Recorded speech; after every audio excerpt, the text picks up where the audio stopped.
这部岛国神级推理片，如果你没有看过，那么现在绝对不能错过。还记得在小学的时候，上海教育电视台曾播出过此剧最为经典的国配版，那可是我们每天放学必看的下饭神剧。现在再来重温一遍，仍然看得津津有味，这就是经典的魅力。好了，影片开始。今天继续给大家带来古田任三郎第一季第6集音乐学院杀人事件。明天是岩原音乐学院前理事长菅原一郎的追悼会，舞台上新理事长川和正在演奏菅原的代表作安魂曲。明天的追悼会，川和要作为代表演奏开场，此刻他正加班加点的练习，确保明天能够顺利进行不出差错。然而就在这时，一个手拿电击枪的神秘女子突然出现在他身后，女人悄悄地走了过来，趁他不注意，朝着他的脖子狠狠地扎了下去。川和倒下时，一不小心弄断了钢琴的其中一根琴弦，紧接着女人再来一枪，一击毙命，杀死了川和。离开时，女人也注意到了刚才断掉的琴弦，可现在毫无办法，她只能先暂时离开。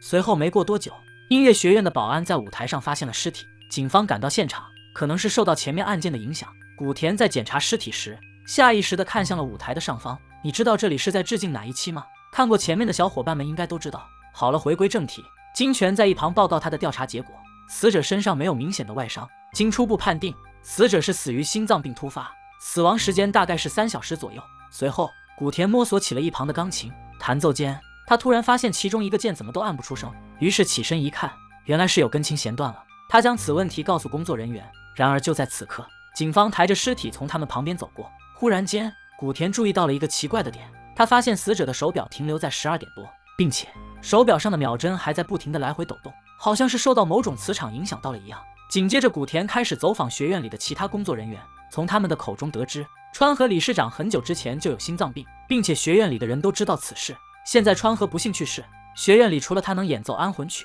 就只剩下井口一人。领导吩咐，无论发生了什么，都不能影响今天的追悼会，因为今天会有很多重要人物到场。说完，他命令下属赶紧把井口找来，不然等他飞去米国就毫无办法了。原来井口和前理事长菅原之间有着一段不可告人的关系，所以在菅原的追悼会上，他不方便出现，怕引起舆论，所以才要飞去米国。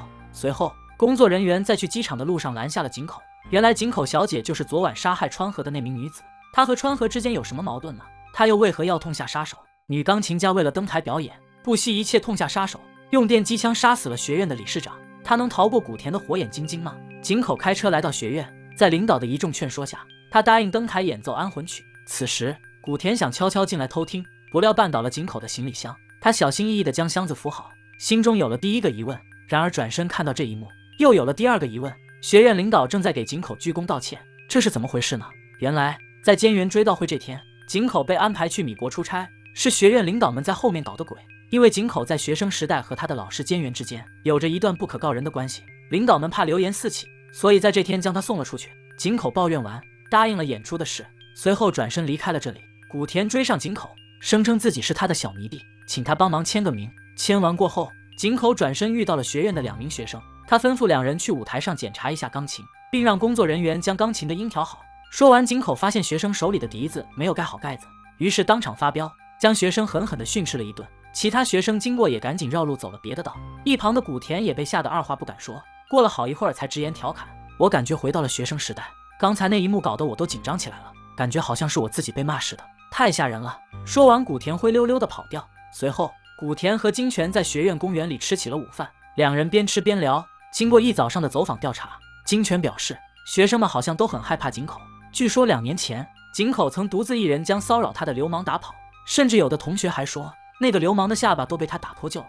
随后画面一转，井口正在整理下午登台演出的礼服，古田又悄悄地出现在门后，2人寒暄了几句，古田直接开门见山询问井口，昨晚凌晨的时候你在哪，在干嘛？井口一脸不可思议地反问道，你这是在审问我吗？我不是听说川和他是死于心脏病突发吗？现在是怎么回事？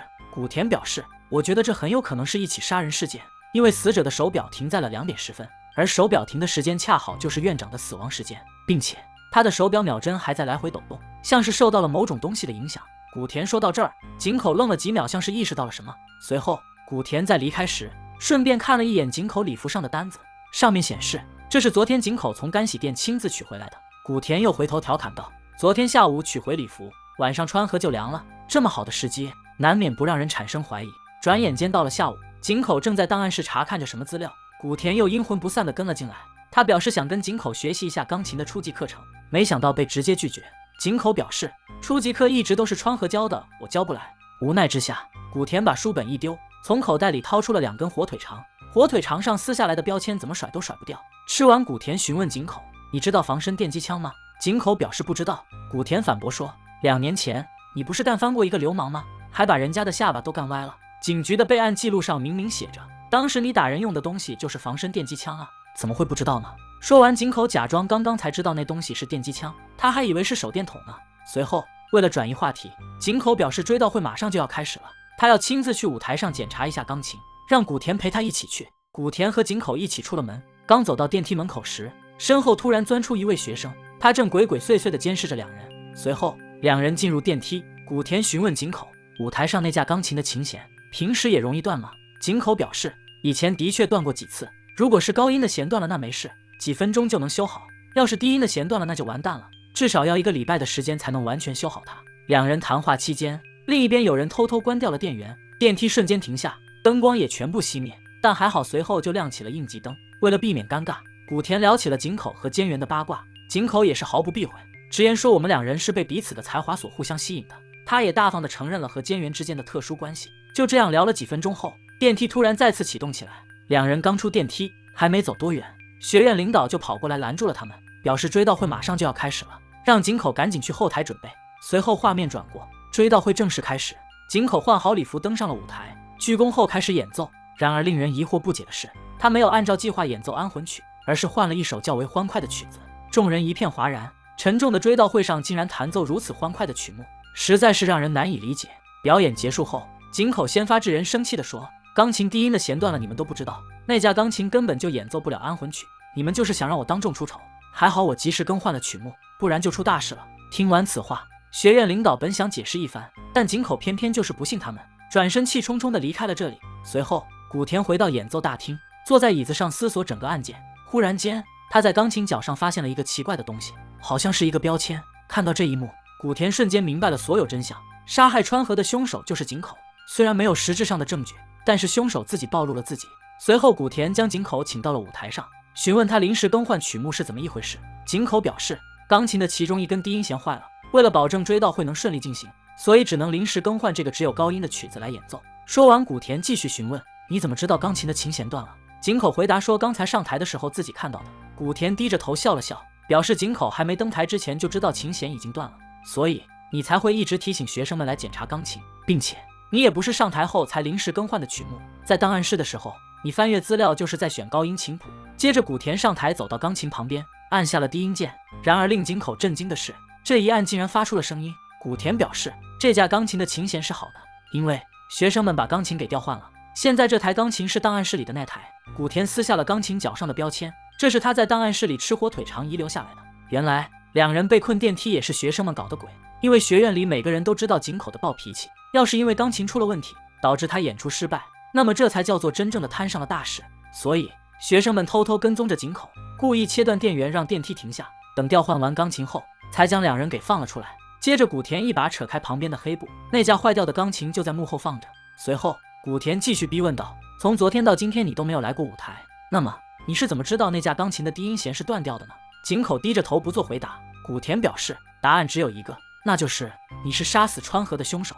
面对古田的无情推理和逼问，最终井口承认了这一切，也说出了自己的杀人原因。川和成为新理事长后一心只为钱财，完全不顾音乐人才的培养，把学院当成了用来赚钱的工具。他的教学理念就是，无论是什么人，只要交钱就能进入学院，所以他无奈之下最终决定杀死川和。故事的最后，井口询问古田：“你是从什么时候开始怀疑我的？”